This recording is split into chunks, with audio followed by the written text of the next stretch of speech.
A partir de este momento comienza la parte editorial de Platica con Ángel, correspondiente al 15 de julio del año 2024. El título de la parte editorial hoy se titula así: El problema no será Trump, seremos nosotros. Repito, el problema no será Trump, seremos nosotros. Dando a entender en esta frase, dando a entender que no debemos andar buscando quién es responsable de nuestros problemas. Trump o Biden o Trudeau o el rey Felipe VI o el que sea. Los problemas de nuestras desgracias, los que las causamos, somos nosotros. ¿A quién le vamos a echar la culpa por el desastre educativo que crearon esos tres inútiles? Esteban Moctezuma, la señora esta que está, no es señora, creo que no está casada, ¿cómo se llama? La que está en el Estado de México, Delfina. Delfina Gómez. Delfina Gómez. Y la que está ahora que no sabía cómo resolver un problemita de aritmética de segundo año de primaria, una sea Leticia. Entonces, ¿le vamos a echar la culpa a Trump o a Clinton o a Biden o a Obama sobre eso? Por favor. Y así está. Le vamos a echar la culpa por la violencia de los grupos criminales sin control al FBI, a la DEA, a esto, al otro. No, somos nosotros, la corrupción nuestra. O sea, ¿quién dijo abrazos, no balazos? Hugs, not bullets. ¿Lo dijo acaso el presidente Biden? Pues no, fue el inútil este deschavetado que tenemos de presidente, pues. Entonces, por eso el título. El problema no será Trump, seremos nosotros. Y podía haber hecho más larga la frase, no será Trump ni Biden, para dar las dos alternativas, pues, sino seremos nosotros los responsables. Lo hemos sido, lo somos y lo seremos. Los problemas y el daño a este país lo hemos hecho nosotros.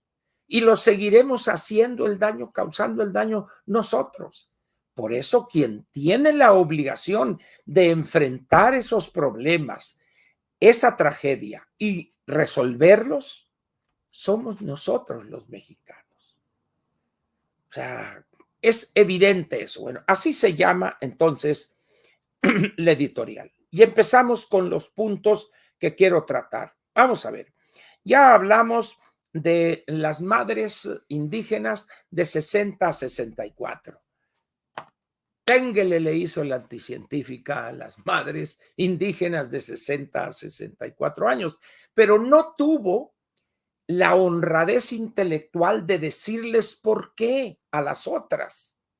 Tampoco va a tener dinero para estas, tampoco, por la dispersión geográfica, por lo que quieran ustedes.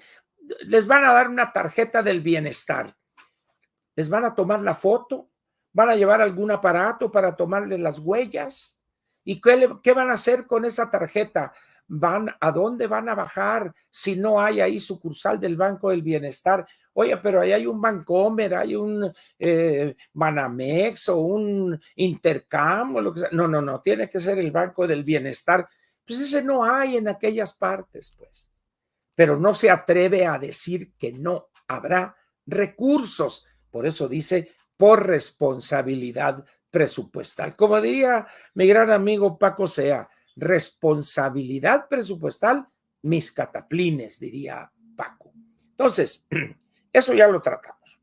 Luego, la falta de recursos. Ya empezó ella a la justificación de esta negación o esta negativa a apoyar a grupos a lo cual ella se comprometió, y a las madres y de 60 a 64, es más, hasta una reforma constitucional la entregó con la rarotonga esta que todavía está ahí en Bucareli.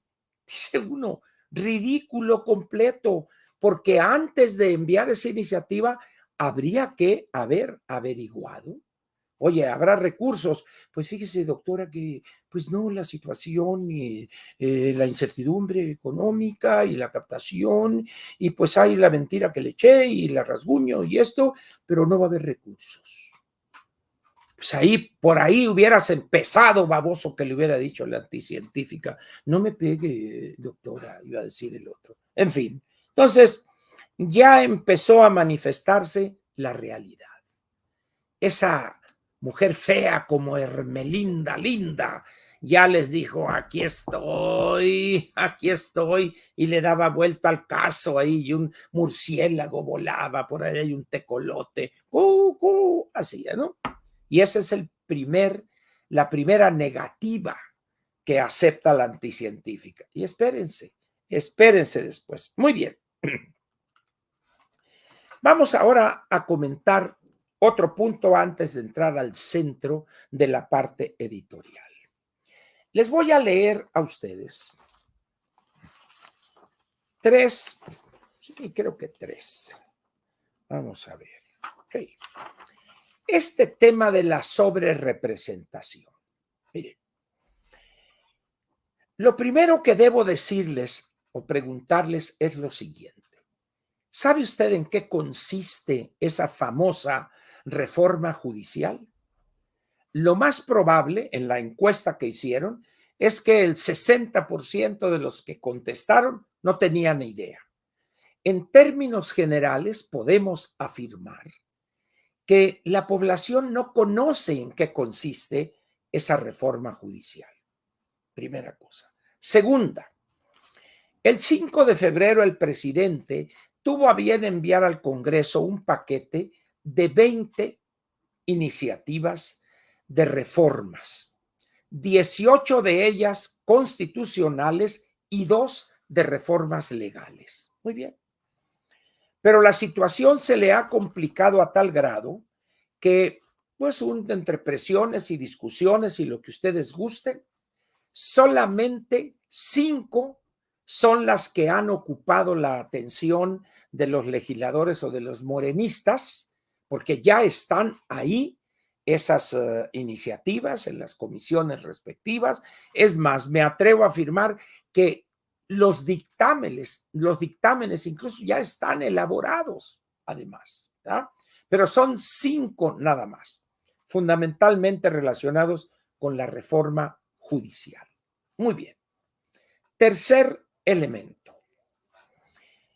De esas 5 reformas que son constitucionales, hay que decir otra vez, aunque suene ya esto como letanía, la Constitución establece de una manera muy clara el procedimiento en su texto para reformar la Constitución.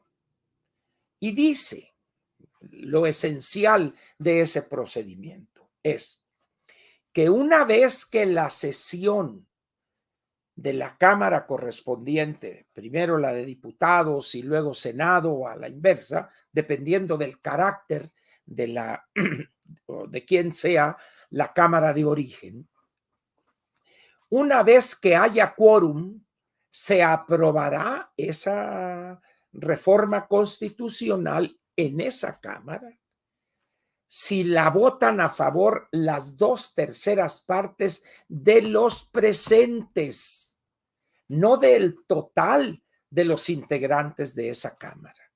Repito, una vez que haya quórum, ¿y cómo se alcanza el quórum? Con el 50% más 1. Es decir, si hay 251 diputados presentes o 65 senadores, hay quórum.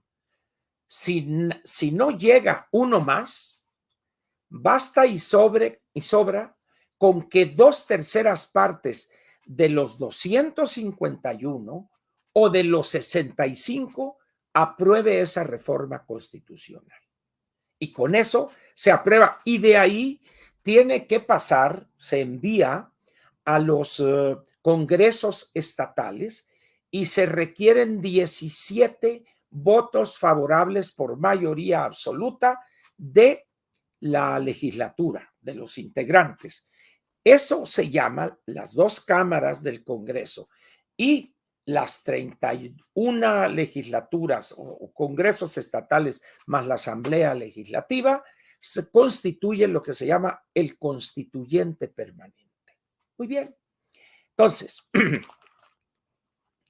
ante esa situación, hay unos números que se acercarán mucho a los números definitivos, que son los conteos rápidos. Recuerda usted que el INE dio a conocer una tabla donde viene los números obtenidos en las actas, en la votación en cada casilla, luego venía el PREP y luego venían los conteos rápidos. No, los recuentos al miércoles y al domingo, pero primero efectivamente los conteos rápidos. Muy bien. Ahí prácticamente los tres números coincidían, la diferencia era mínima.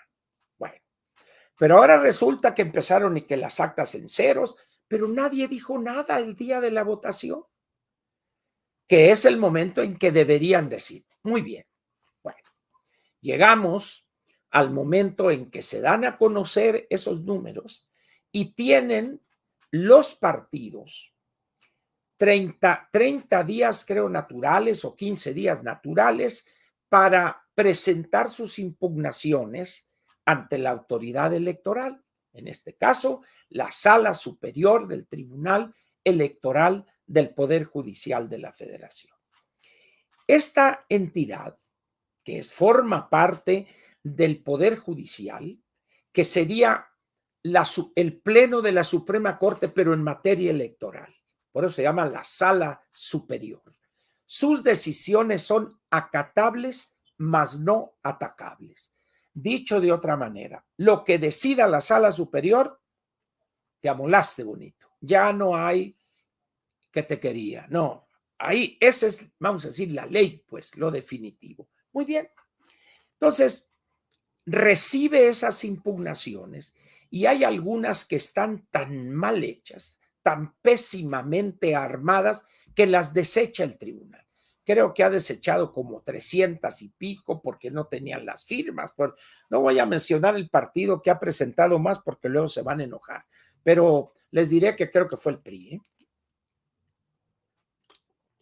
Un descuido total, porque los partidos presentan impugnaciones nomás por presentarlas, quizá para empañar la elección, lo que quieran, pero la Sala Superior, ¡pum!, para afuera, vámonos, tírala, vámonos, a la chingada, órale, para afuera. Y quedan solamente aquellas que tienen mérito para ser analizadas por la Sala Superior, por los magistrados. Muy bien.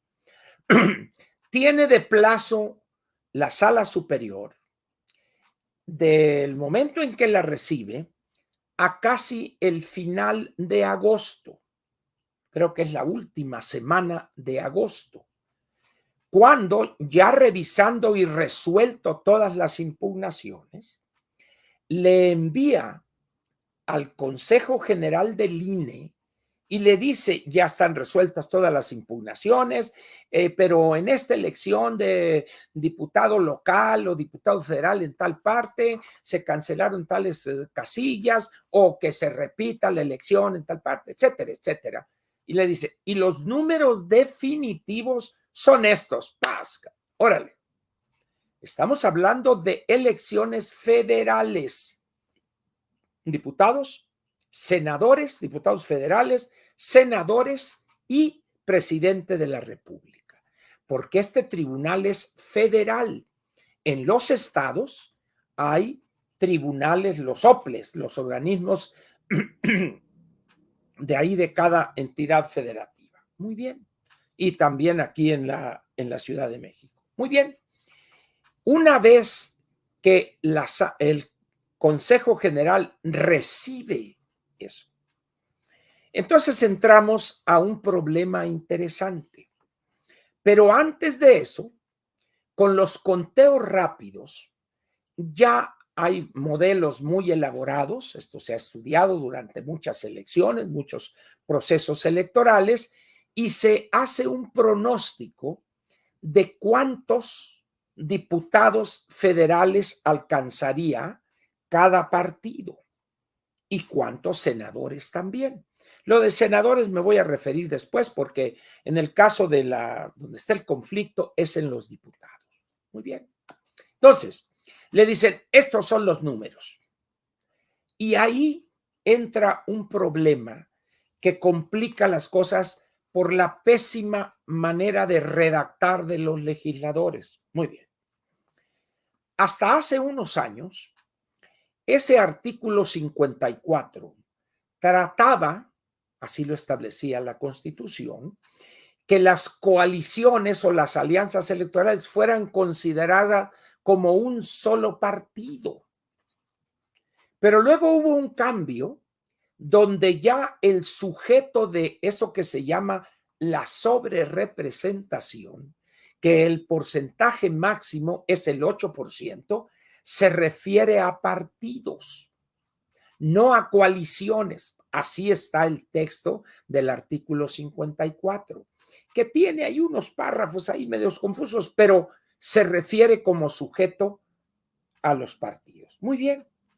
Pero, ¿qué hace entonces Morena? Intentó y le salió la movida en el 18, el 21 ya no le salió, por eso no alcanzó la mayoría calificada en diputados, pero tampoco la tenía desde el principio, desde el 18 en el Senado. No importaba que lo hubiera alcanzado porque en el Senado no la tenía. Muy bien. Entonces, en ese momento empiezan, esto es el colmo, porque están otorgándole en esos cálculos el 8% de sobrerepresentación, y para no meternos en por qué el 8%, les recomiendo que busquen en el canal de YouTube de Luis Farías una explicación histórica muy clara, muy precisa de por qué ese 8%, para no repetir. Nomás le diré lo siguiente, eso se hizo con el fin de evitar la parálisis legislativa. Entonces se decía, un partido que tenga el 42.1 se le sube el 8 y ya tiene 50.1 y tiene el control de la Cámara, no para reformas constitucionales, sino solo para reformas legales y para controlar la Cámara administrativamente, etcétera. Muy bien, pero eso véanlo ahí con Luis en su canal. LFM, ahí en YouTube, ahí lo van a encontrar. Muy bien.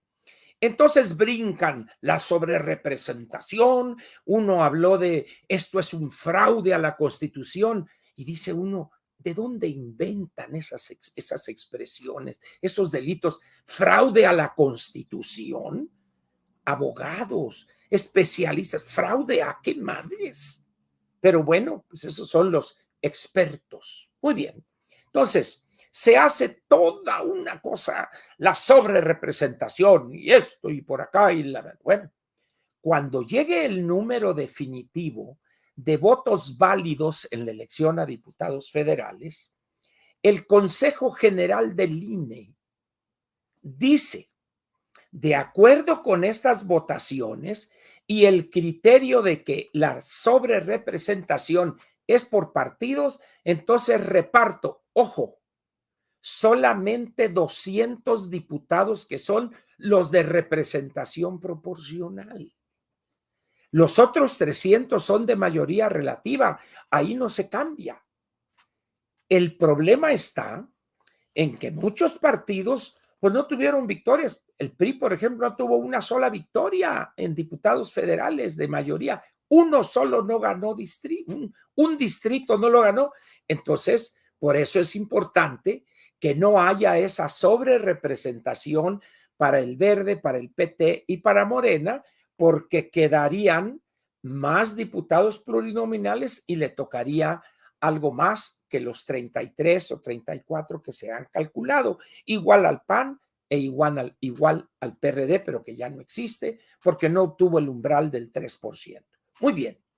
Entonces se ha hecho una cosa y que la sobrerepresentación y esto, y vean ustedes, nomás para que vean cómo nos encanta el mitote.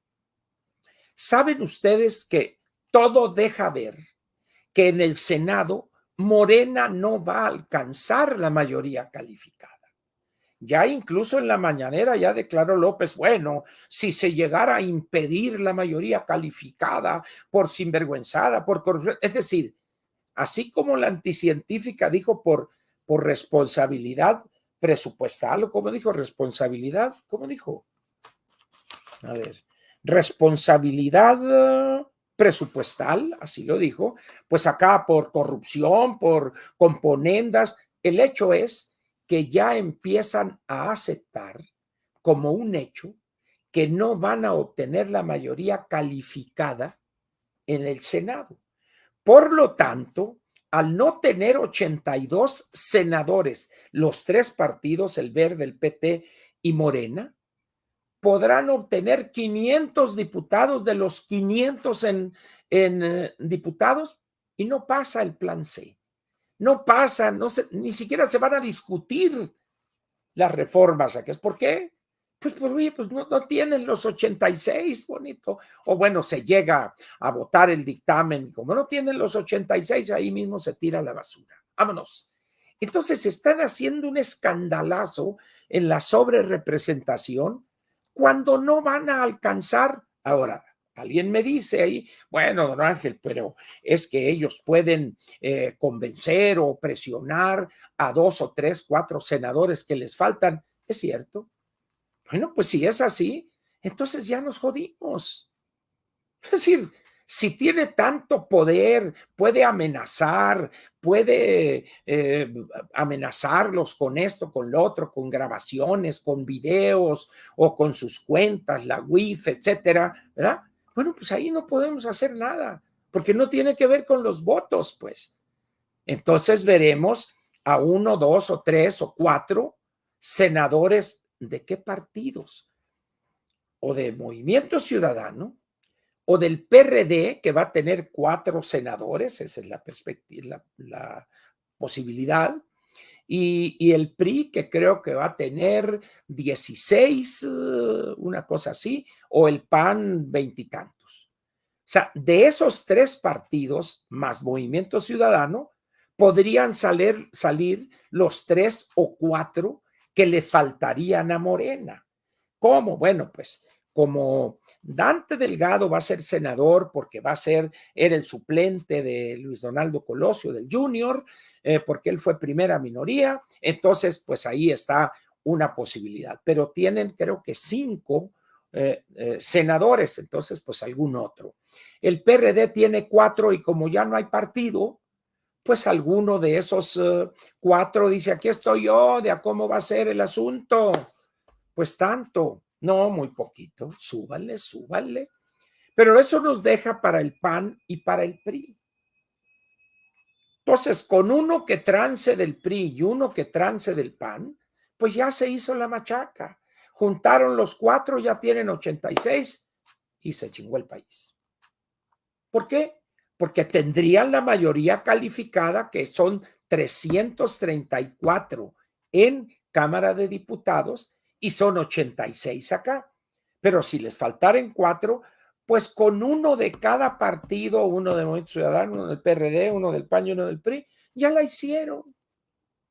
Entonces, ¿podemos evitar eso? No, no lo podemos evitar. Entonces, ¿qué es lo que sucede? La única forma es presionar a los partidos para que estén claros de lo que significaría una traición. Pero resulta que todos estos ternuritas, los políticamente correctos, pues ellos no, los partidos. No, no, no, nosotros somos ciudadanos, la sociedad civil. Ah, pues chínguense, ya.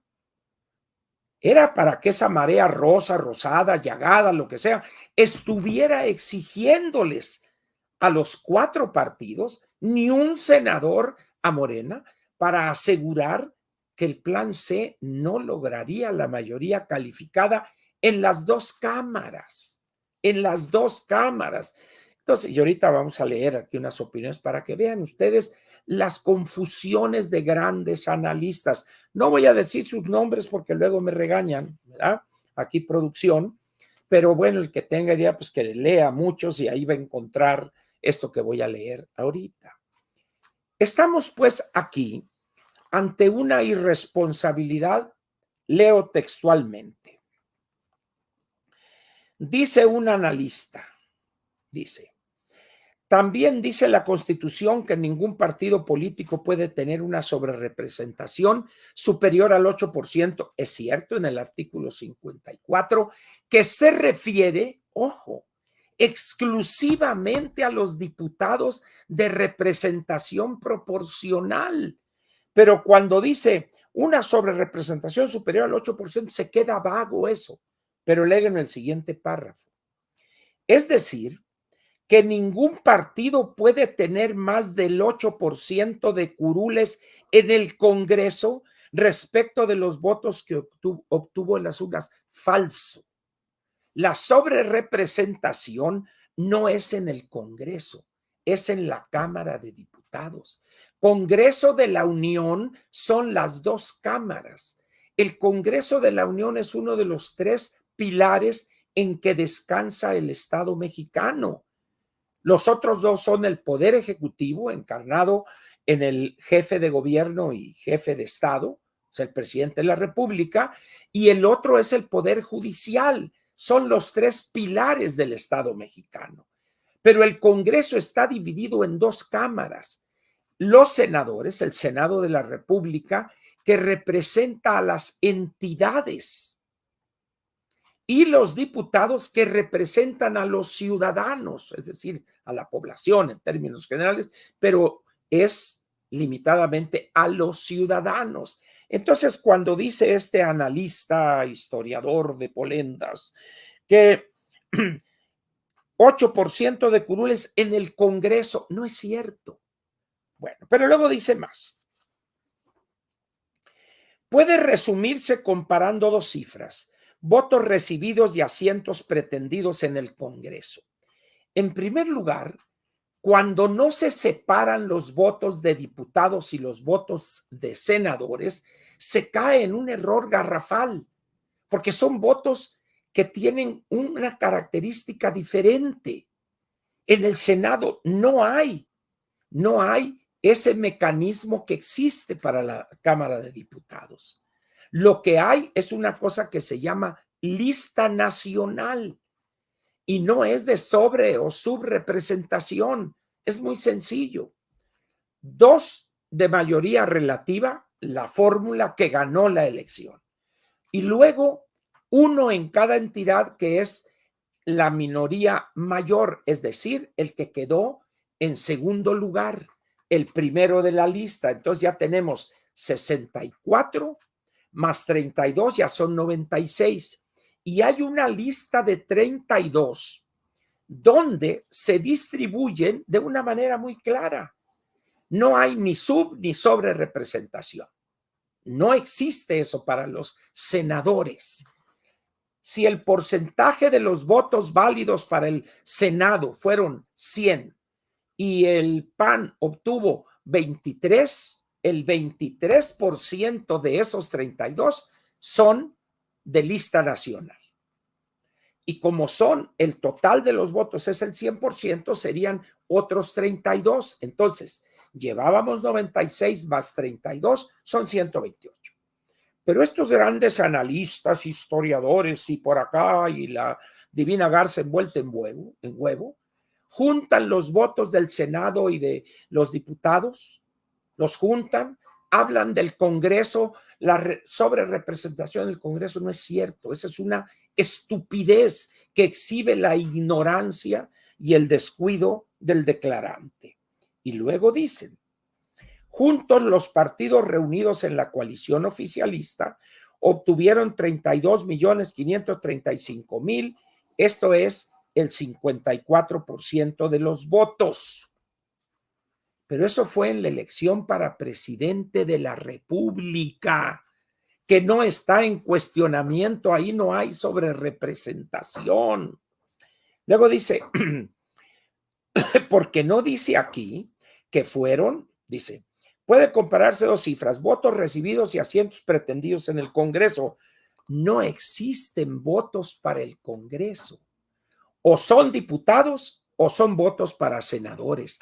Y cada votos, el conjunto de votos válidos para el Senado se manejan de manera diferente, incluso en la Constitución, que en el caso de los diputados. Y luego dicen, los partidos de oposición por tu parte recibieron 24 millones, es decir, el 41% de los votos emitidos. Entonces dice uno, esto es una mezcolanza que no tiene ningún sentido ni lógica jurídico constitucional. Dejamos a ese personaje, pero vayamos a otro. Dice así, el INE debe establecer el número de legisladores que tendrán los partidos políticos en la Cámara de Senadores y la de Diputados, luego de que se resuelvan las impugnaciones derivadas de los comicios del 2 de junio. Sí, pero no es que el INE establece el número de legisladores donde el Consejo General del INE reparte diputados, son los 200 de representación proporcional, que el país está dividido en 5 circunscripciones, pero en los senadores no hay duda alguna. Es una lista nacional de 32 perfectamente clara. Ahí no hay conflicto alguno. Pero es una redacción, una cosa tan que mezcla las cosas y es un notable opinante. Pero luego tenemos otro caso. Como se ha comentado por parte de diversos analistas, que la coalición Morena, Partido del Trabajo y Verde Ecologista de México obtengan mediante la eliminación de diputados de representación proporcional, eso es una de las reformas que no se ha aprobado, dice, una sobrerepresentación de 20% en lugar del límite establecido en la Constitución de 8%, sí. La Constitución establece el 8% por partido, pero entramos a una cosa que dicen, sí, la Constitución dice el 8% por partido, pero el espíritu, entonces si hablamos de espíritus, pues nos leeremos a Isabel Allende para ver La Casa de los Espíritus. Entonces, como es un problema de interpretación, pues el Consejo General del INE puede interpretar y decir ese 8%, como plantea el artículo 54 constitucional, es el 8% por partido y se jodió el asunto. Muy bien, pero luego dice, con esta sobrerepresentación tendría la mayoría calificada en la Cámara Baja, es decir, en la Cámara de Diputados. Ojo, lo que les permitiría por sí mismos modificar la Constitución no es cierto. Es falso, pero luego pone entre paréntesis, faltaría aún que esa mayoría calificada también la tuvieran en el Senado de la República. Entonces no basta con la mayoría calificada en diputados, porque si dice, bueno, pero faltaría, entonces no diga usted que dice que con esa mayoría les permitiría modificar la Constitución. No es cierto. Es una condición pegada que tiene que ser en las dos cámaras, el 60, las 2/3 partes, 334 diputados y 86 senadores. Y esta persona es uno de los grandes analistas económicos. Y así, y no voy a leer pues la de Macario, también pues, ya conocen.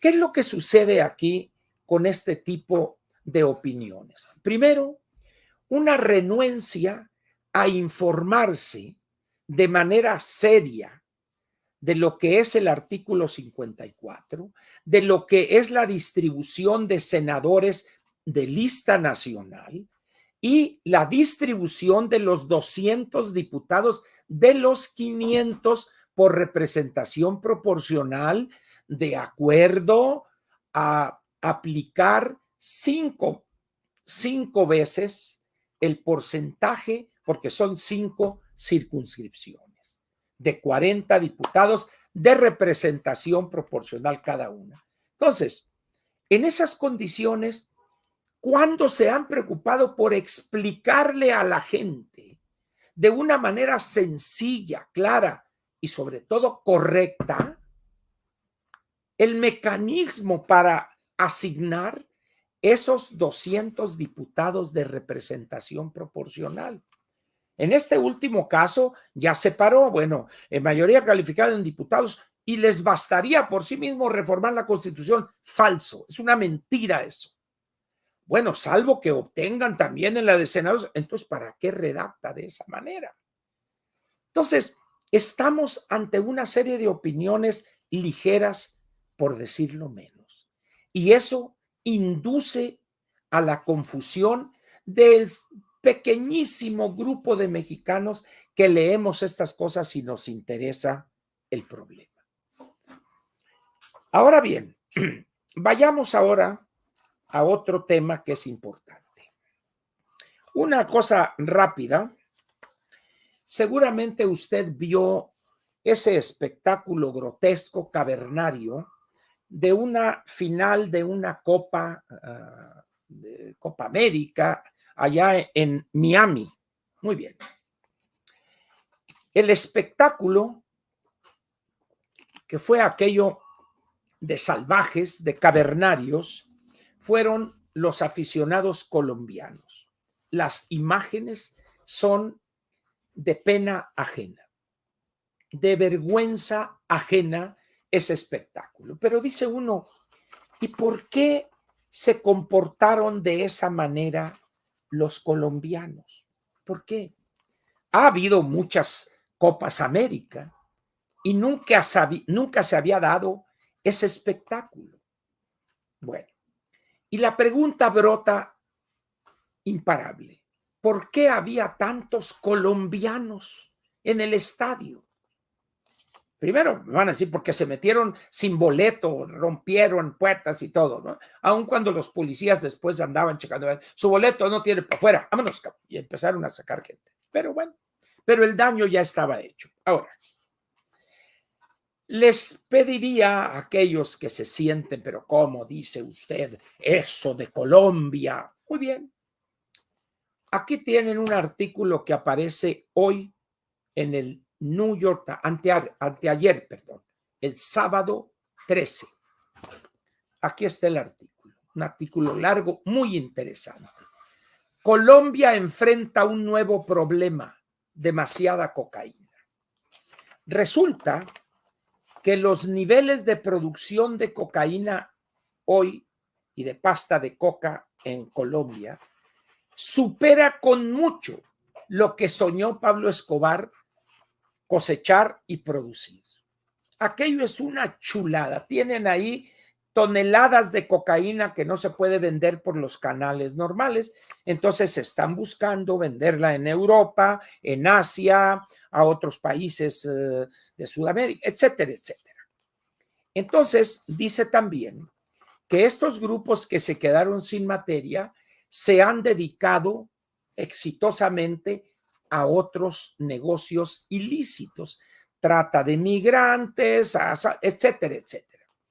Eso da por resultado que Colombia esté registrando una cantidad de liquidez proveniente del tráfico de cocaína, por ejemplo, a Europa, a África, a Asia, pero nunca visto, incluso en las épocas de Escobar. Y también eso ha llevado a otros delitos y hay ejércitos o miles de colombianos que están ganando dinero fácil. Pues ¿cómo no vamos a ir a Miami? Y ahí van cantidades nunca vistas de colombianos en una Copa América. Pero luego dice este artículo, la actitud de Petro. Esto que estoy señalando se da con Gustavo Petro ya en la presidencia, que no ha querido, se negó a seguir con el programa de erradicación de cultivos de coca en Colombia, y eso dicen que hay campos de coca que se ven como si estuvieran viendo sembrados de milpas allá en Iowa o en Arkansas. Ese es Petro. ¿Y por qué procede así Gustavo Petro? ¿Recuerdan ustedes el escándalo con el hijo del dinero que los grupos del narcotráfico le metieron a la campaña de Petro? Bueno, La actitud de Petro hacia los delincuentes sería el equivalente en cumbia de los abrazos, no balazos. Eso explica en parte los miles y miles de colombianos que estaban ahí y una gran cantidad sin boletos y a la moda queriendo, nomás faltó que sacaran la fusca y a ver, ¿por qué me paras tú? Eso es lo único que faltó. Ahora, habla también del nivel general del aficionado del fútbol soccer. No lo pueden negar, señores, pero ustedes jamás verán una cosa en el béisbol como esa. Jamás. Aunque les duela.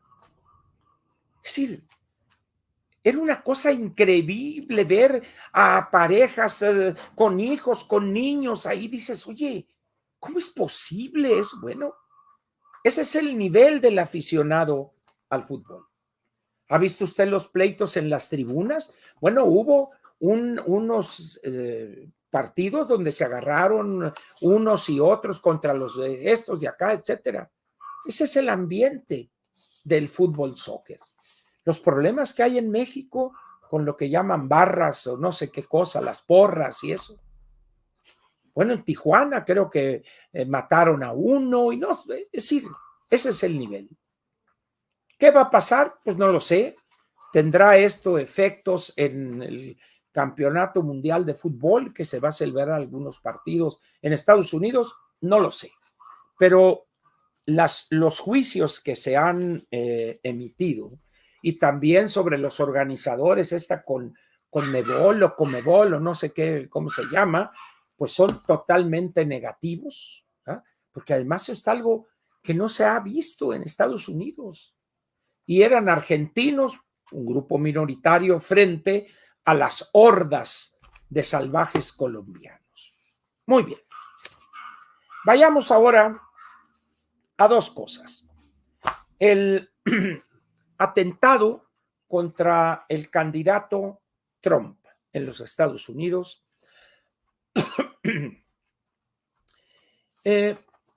Una de las cosas que me sorprende es la ligereza con que se emiten los comentarios en nuestro país. Entiendo que a muchos no les guste como candidato Donald Trump, están en su derecho. Sin embargo, ellos no votan y lo peor es que ni siquiera conocen el sistema electoral norteamericano. Pero ellos saben, no, que Trump está bien. Lo que pasó son de esas cosas que no hay explicación alguna. El azar, simplemente con medio centímetro que la bala, una bala 223 de un arma llamada la AR-15 o AR-556, que es una versión diferente, pero el calibre es ese, que con medio centímetro que hubiese estado en el blanco le perfora la cabeza, el cerebro y ahí queda Donald Trump. Pero no fue una sola bala, fueron varios disparos los que se realizaron. ¿Por qué? Esta arma, como una conductora que habló sin tener la más mínima noción, por eso les recomendé que leyeran este artículo del Wall Street Journal. Esta arma es un arma de un calibre muy delgado, es calibre 22, pues con esos riflitos con los que mata uno conejos o liebres o palomas o lo que sea.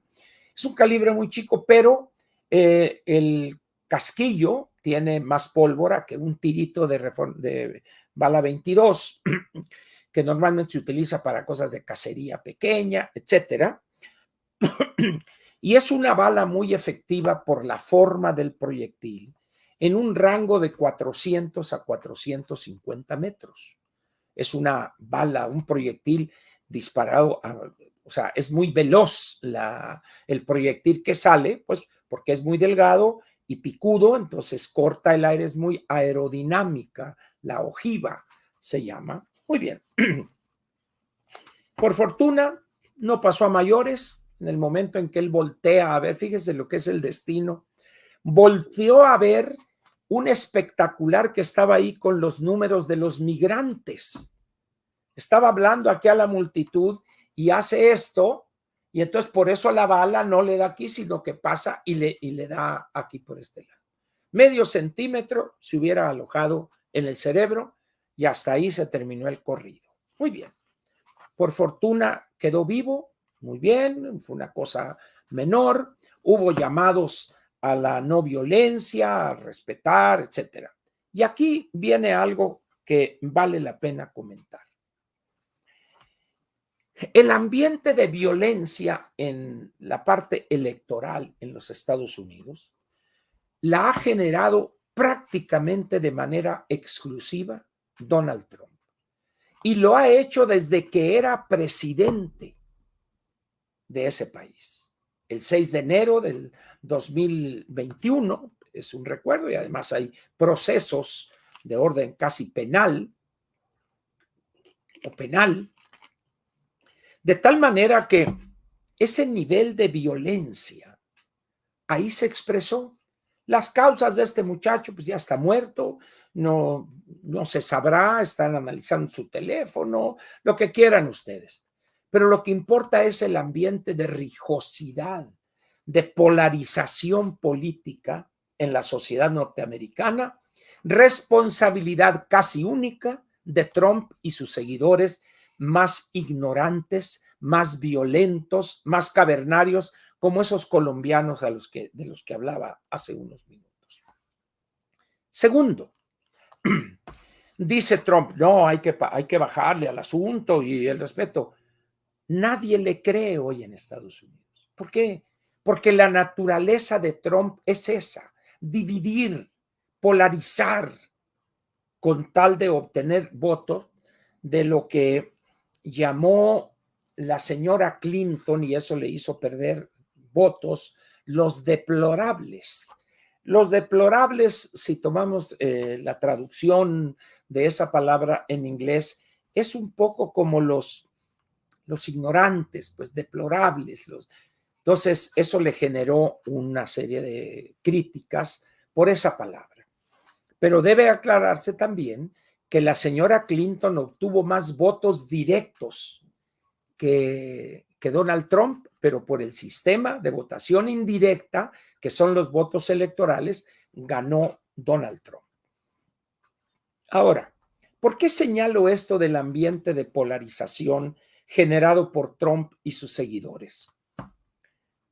Por la similitud casi de guión cinematográfico, por la posición, conductas, visión, actuación como jefe de Estado del bulto Andrés Manuel López Obrador. Por fortuna, aquí no ha llegado a la situación de la violencia física, pero recuerdan ustedes cuando en diputados, los diputados de Morena sacaron traidores a la patria, aquellos que no votaron por alguna cosa de Morena, a favor de Morena. Ese es el ambiente de polarización. Y hay unos ahí que son tan idiotas. Tenemos el caso de este hombre menor, mediocre, oscuro, Leonel Godoy, que declaró ahora con esta discusión de la reforma judicial o lo que sea, no, y vamos a presentar una iniciativa para no hacerle caso a los tratados internacionales que ha firmado México. Y dice, porque no sé si sepan ustedes que los tratados internacionales que México firma y el Senado ratifica están equiparables a la Constitución. Entonces, esas son las reglas del derecho internacional. Entonces, como hay cosas que obligaría en esos tratados a Morena, particularmente en la cuestión de derechos humanos, lanza, rechazamos eso y nos salimos de ahí. Dice uno, qué nivel tan pedestre de este señor. Pero bueno, ese es Leonel Godoy, que su gran decisión política fue haber operado para meter a su medio hermano a la Cámara cuando lo andaban persiguiendo por ser cómplice de la tota o del narcotráfico en Michoacán. Y que ya nunca se supo de este joven, no sé si pasó a mejor vida o vayan ustedes a saber qué pasó. Entonces, los que estén interesados en el arma, orígenes, cómo funciona, qué calibre es, etcétera, aquí está este artículo del Wall Street Journal de el día de hoy, julio 15 del 2024. Muy bien. Pero ahora vamos a la parte más interesante. Hoy comenzó la convención republicana en Milwaukee, en el estado de Wisconsin. En este momento, al ser designado candidato, está obligado Trump, pienso, no sé si le permitan seguir, pero lo normal es que al llegar ahí y aprobarlo en esa convención, designe y diga, este es mi cuate que va conmigo como vicepresidente. Se barajaron varios nombres, pero desde el viernes 12, en una nota del Financial Times, ya se mencionaba como prospecto el senador J.D. Vance. Ya estaba entre los 4 o 5. Otro era este señor Rubio, el senador por la Florida, diría Johnny Canales, que ya falleció, que en paz descanse, y otros 2 o 3, no recuerdo sus nombres. Y sorpresivamente para muchos, sobre todo por la juventud de este senador, 39 años, creo que en agosto va a cumplir los 40 años, el senador J.D. Vance, así se le conoce, J.D. Muy bien. ¿Quién es este señor? Es un caso muy interesante de la política norteamericana. Y voy a decir algo que probablemente a muchos sorprenda y a algunos otros moleste. Si llegare a ganar Trump, o sea, ojo, si llegare a ganar Donald Trump la presidencia de los Estados Unidos, una parte muy importante del éxito o del triunfo en esa elección se debería a la designación del senador J.D. Vance. ¿Por qué? En Estados Unidos hay un grupo de personas que son despreciados por la gente nice, por los puristas, por los fifíes, diría López aquí. Son personas que viven en un nivel de pobreza elevado, de marginación, que les llaman los hillbillies. Hillbillies creo que es. No sé si se acuerdan ustedes de los Beverly Hills o no sé cómo, había una serie de televisión en los Estados Unidos donde un grupo de estas personas, una familia, se hacen ricos y se van a vivir a Beverly Hills, que es una de las zonas más caras en los Estados Unidos y muy exclusivas. Pero, perdón. Y luego en México sacaron una cosa, un choto, pero no tenía muchos relación. Los Beverly de Peralvillo, con el Borras y Leonorilda Ochoa, el Mostachón, Sergio Ramos, y no recuerdo quién más. Muy bien. Entonces, estos hillbillies son personas que, en términos generales, la población se burla de ellos. Están en la zona de las montañas Apalaches, por allá, gente rural, gente en una zona muy pobre, allá por donde está Kentucky, Ohio, por toda esa, Kentucky fundamentalmente, pero allá están. Entonces el señor J.D. Vance tiene una vida muy interesante. Él escribió en el año 2016, a los 31 años, su biografía. Una biografía que se llama en inglés Elegy of Hillbillies, o sea, un elogio a esas personas. ¿Cuál sería la palabra en México quizá despectiva para buscar una equivalencia? Los nacos. En México, ciertos sectores de la sociedad mexicana desprecian a personas de cierto color de piel, ciertos aspectos que tienen que ver, se ven como originarios, como integrantes de pueblos originarios, y le llaman los nacos, no saben comportarse, etcétera, etcétera. Bueno, esos serían los hillbillies allá en Estados Unidos. Entonces, él es de una familia de hillbillies y es una tragedia familiar, una cosa, un ambiente, y escribió su biografía, que fue un éxito increíble a los 31 años, hace 8, el 2016.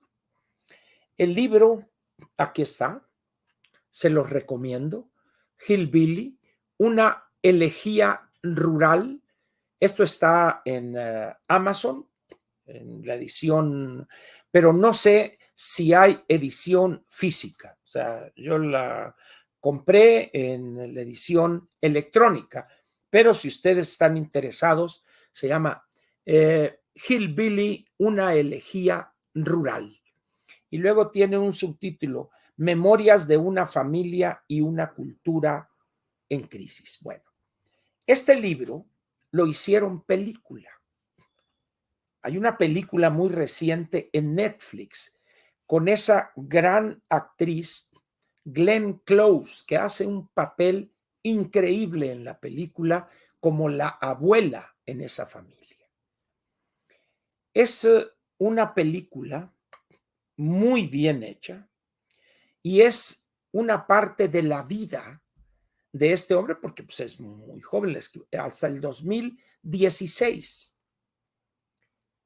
Vale la pena ver la película. Primero está en inglés, pero tiene subtítulos. Hay partes, hay partes en esa película que nomás se descuida y termina usted llorando. Hay partes en esa película donde la gente que la vea está a punto de que se le rueden las lágrimas, particularmente en aquellos hogares, por ejemplo, de padres desobligados, alcohólicos, violentos con la esposa o con los hijos. Vale la pena que vean esa película. Bueno, el señor J.D. Vance, como una forma de salir, además muy inteligente, brillante, incluso en la escuela, se incorpora a los marinos, estuvo en Irak y luego regresa. Los Estados Unidos tienen un sistema muy interesante. Cuando ustedes están un cierto número de años en el ejército, hay un fondo que le pagan su educación universitaria o en el college. Entonces, él, acogido a ese derecho, a ese apoyo, estudia leyes en la Universidad de Yale y se gradúa de abogado. Y con un éxito y contra el mundo entero en contra de él, muy interesante. Y luego la película termina con la situación en que está hoy, felizmente casada con la que era novia de él, de la escuela, 3 hijos, vive en Cincinnati, es un abogado, y da ahí el caso de una hermana y el caso de la madre de él. Bueno, esta persona ha juzgado antes a Trump, ya hace algunos años, el Hitler de América. Sin embargo, fue cambiando su posición y es un hombre que la mamá sufrió la cuestión de adicción a las drogas, sufrió y ahí donde vivió, y tiene un coraje contra los narcotraficantes mexicanos y contra México, especialmente por el tráfico de drogas, que él fue el que planteó una vez en la Casa de Representantes que se invadiera a México para acabar con estos grupos. Incluso acaba de sacar un spot, vamos a decir, ya en estas condiciones, ahorita ya como integrante de la fórmula a la presidencia, donde habla de México y donde lo señala como la causa de algunos de los problemas familiares por el consumo de drogas en este caso, la madre de él. Les recomiendo sinceramente a aquellos que tengan Netflix que si pueden hoy mismo la vean. ¿Por qué? Porque ese que aparece ahí como el centro, aun cuando hay personajes como la abuela, la Glenn Close, como la madre de él, que son personajes también muy fuertes, pero él es el centro. Ese va a ser podría ser el vicepresidente de los Estados Unidos. Y en un descuido, si Trump tiene un problema, es incapacitado, él inmediatamente entraría como presidente. Ese hombre va a tener una gran fuerza en la campaña. Su biografía misma, quién es, de una parte muy pobre de los Estados Unidos, que llega a ser senador del estado de Ohio. No es un hombre multimillonario, nada. Es un hombre que a prueba de esfuerzo, de decisión personal, no obstante la tragedia familiar, supera todo eso. Y ahorita es el personaje de moda en Estados Unidos, ahorita, y en el mundo. Ahorita todo el mundo está estudiando y quién es este y quién es el otro y qué ha hecho y cómo. Pues ustedes, por favor, vean la película. No es una película muy larga, es una película de 1 hora 37 minutos, 1 hora 40 minutos, si no estoy equivocado. Véanla y si pueden ustedes comprar el libro, encargarlo a Amazon, no sé si haya edición física, eso se los diré el miércoles, checaré, pero yo lo tengo en la edición electrónica, ya lo estoy leyendo.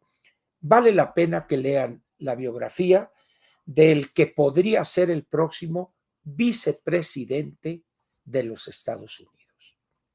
Vale mucho la pena para que sepan ustedes con quién va a enfrentarse el gobierno mexicano a la hora, en caso, repito, de que llegare a triunfar Donald Trump, con quién tendrían que enfrentarse a la hora de discutir asuntos que tienen que ver con el combate a los grupos del crimen organizado. Parece que ya agotamos todos, muy bien. Y lo otro que es, extraordinario es la responsabilidad presupuestal, dijo la anticientífica, por la cobardía que la ha caracterizado para no aceptar que no habrá dinero para todas esas madres que dijo entre 60 y 64 años. Muy bien. Aquí termina la parte editorial de Platica con Ángel, correspondiente al lunes 15 de julio del año 2024.